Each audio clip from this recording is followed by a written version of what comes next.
Hello all and welcome to the next video here on the Onion Man's Rooftop Two-Headed Cow Caravan of Treasure and sometimes Barter. I almost messed that up when I said Onion Man. I hesitated, but we saved it. The streak continues. And it is the next episode of a game show. What kind of show? A game show. Why? Because we weren't clever enough to come up with a better name. This is going to be a little bit different. I mean, it's the same game, same type of thing. I'm going to be showing games and stuff. But there's something I'm not going to show that I got with this. But I'm not showing it because it would just be too hard for me to go unhook it and everything and bring it over here and then hook it back up. I don't want to do that.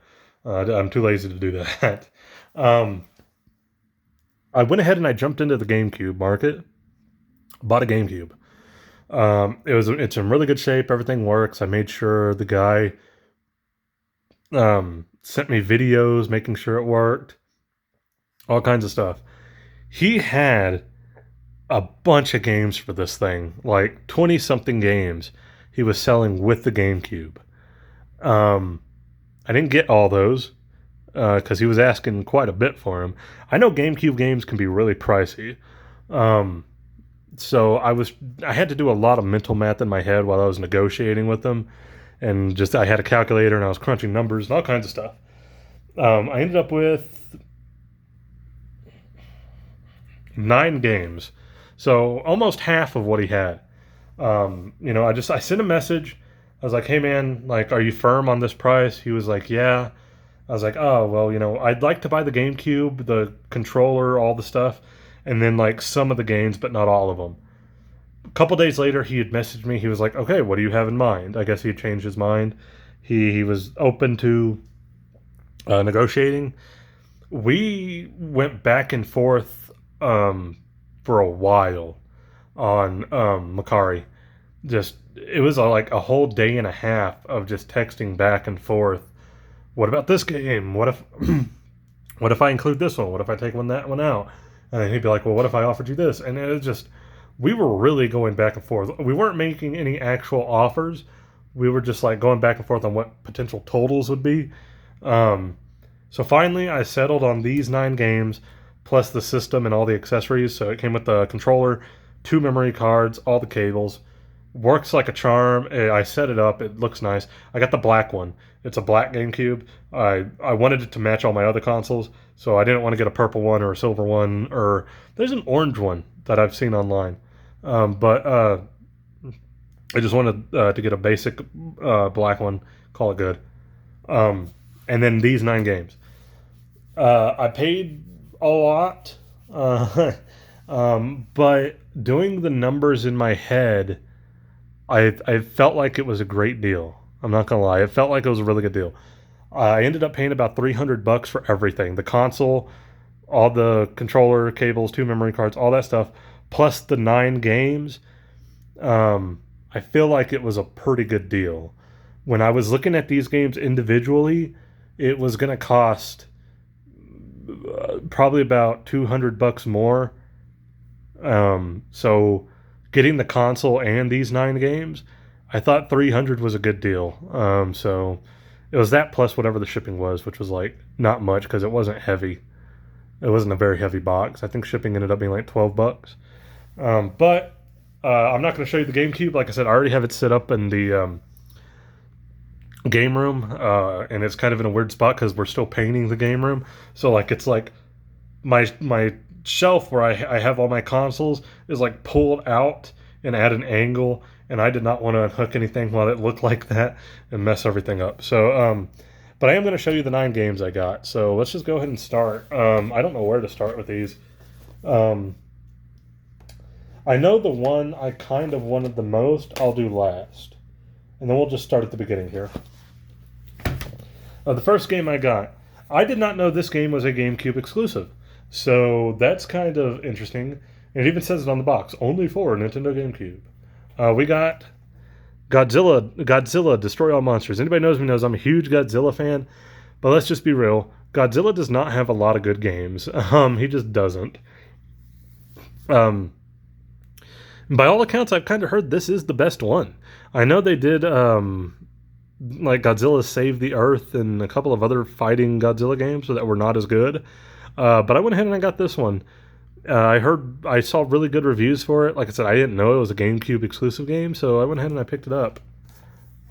It feels so weird holding like these really thick, like these GameCube cases are crazy. It's got Destroy Yaya. I always say Destroy Yaya. We got 2 different Ghidoras there. Ugh. Interesting lineup. Cool. Gigan. Yeah. There we go. Tiny disc.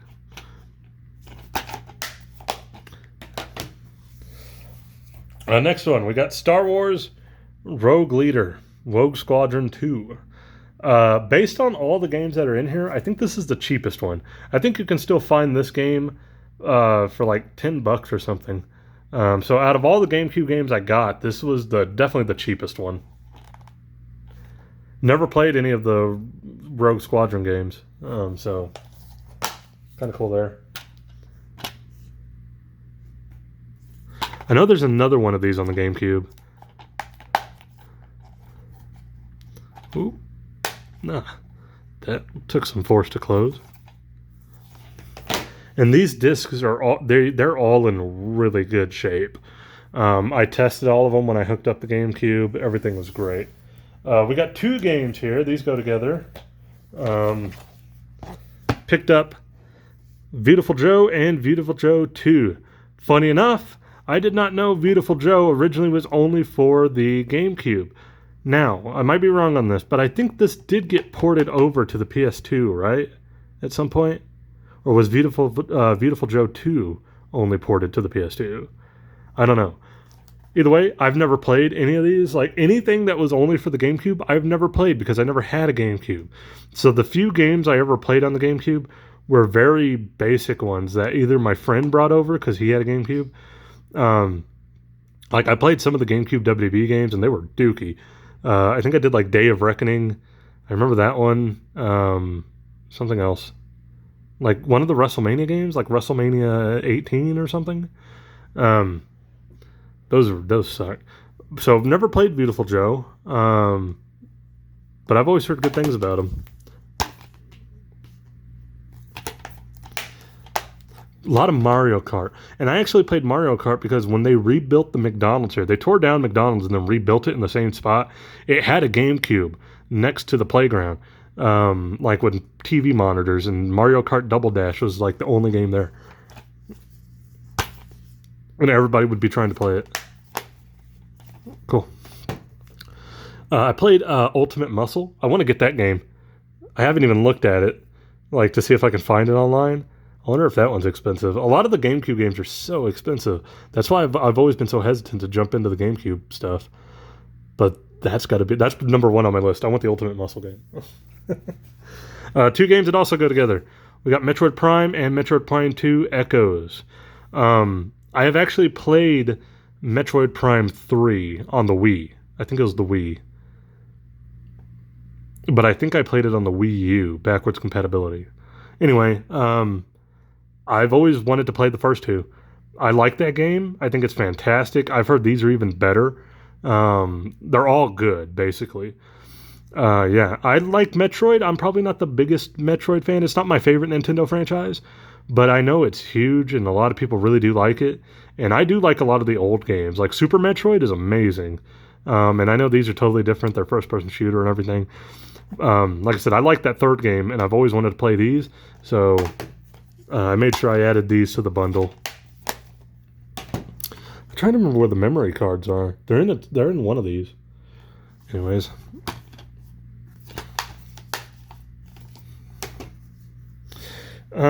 Next up, Resident Evil 0.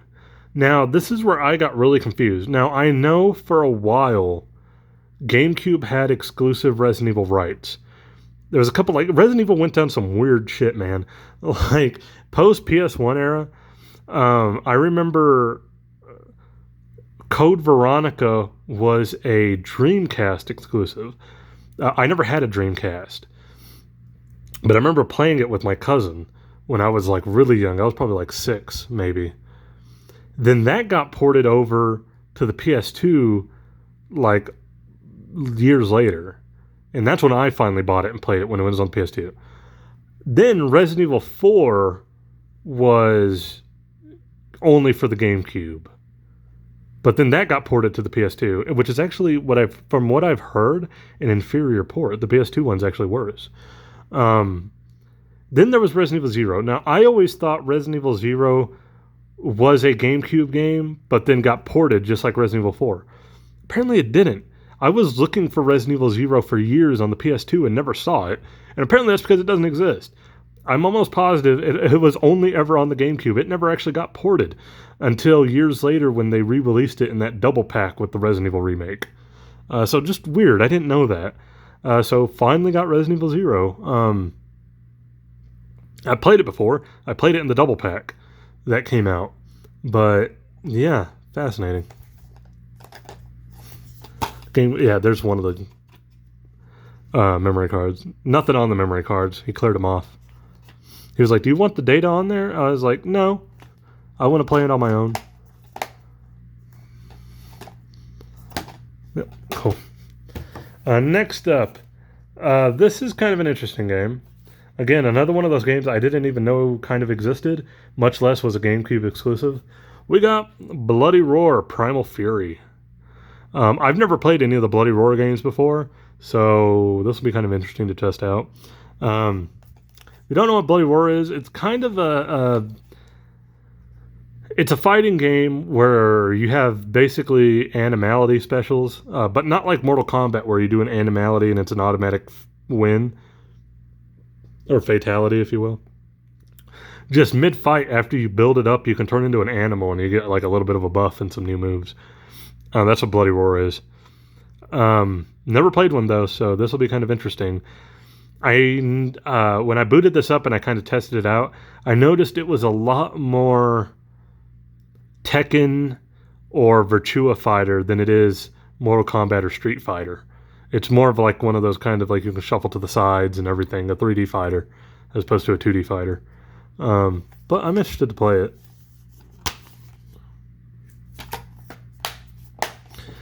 And then the last game. This is the one that I was the most excited to get. When I saw that he had this bundled in there, I was like, I gotta try to get this in the bundle. I've heard over the years, I've heard so much about this game that I had to get it. And I think it might be the most expensive one out of the bunch, which is why for the deal I got, I'm super excited. But we have Eternal Darkness, Sanity's Requiem. I love horror games. I'm always looking for underrated hidden gem horror games. And for years, I have always heard about Eternal Darkness, but it was only ever on the GameCube, so I was never able to play it. And my friend that had the GameCube never had this game, so we never played it. Yeah, I've been wanting this game for years. I always told myself if I got a GameCube, like, this was always going to be the first game I got for it, just because over the years I've heard so much of how great of a horror game it is. So yeah, so happy to have it. I'm really excited to finally play it. There's the other memory card. It's got like a sanity meter and everything. I love games that do that. And it's done really well. It's not like a BS one. It's actually one that kind of affects the way you play and stuff. So super, super excited to finally get to play Eternal Darkness for the first time. But yeah, that's our GameCube haul. We got the system with all the stuff. Sorry, I'm not unhooking that to show you. And then we got all these. We got Godzilla Destroy All Monsters, Rogue Leader, Rogue Squadron 2, Beautiful Joe 1 and 2, Metroid Prime 1 and 2, Resident Evil 0, Bloody Roar Primal Fury, and Eternal Darkness Sanity's Requiem. The list of GameCube games I want is a lot shorter than the other ones. Like, I'm piecing together the old PS2 and Xbox libraries. Not all of them. I shouldn't say libraries. The games I want. And those lists are pretty long. Like, there's a lot of games I want to go out and try to find. The GameCube list is pretty short. After these, there's maybe 10 more games I'd like to try to find, and that's about it. The only thing is they're going to be way more expensive than any of the Xbox or PS2 stuff. So it's going to take me a lot longer to piece together a shorter list of games. But that's okay. I'm glad I finally jumped into it. Like I said, all these games plus the console for about $300. I thought that was a fantastic deal. But I was doing the mental math in my head of what it would cost to just get a really good console, not like a Facebook Marketplace console, like a really good in shape working, not going to give out console. Plus all these games, I was like, okay, yeah, that's going to be worth it. And I'm happy the guy agreed to that deal. Like I said, me and him went back and forth for like a whole day and a half, just with different prices. And we finally agreed on that, and we were both happy with it. So thank you to him for agreeing to that kind of deal. I almost feel like Eternal Darkness. I don't know what like when I was doing the math in my head, I kind of felt like Eternal Darkness plus the Metroid games alone were kind of like making that deal pretty sweet. And then everything else was kind of like an icing on the top. But yeah, I'm so happy to finally have these. Making that jump into GameCube. Don't expect to see a lot of GameCube games on the game show. You might get one or two every so often, because it's going to take me a minute to finally piece all those together. But that is it. Please leave a like, comment, subscribe if you want to. You do not have to if you do not want to, but as always, I appreciate anybody who does. And I will catch you guys in the next video.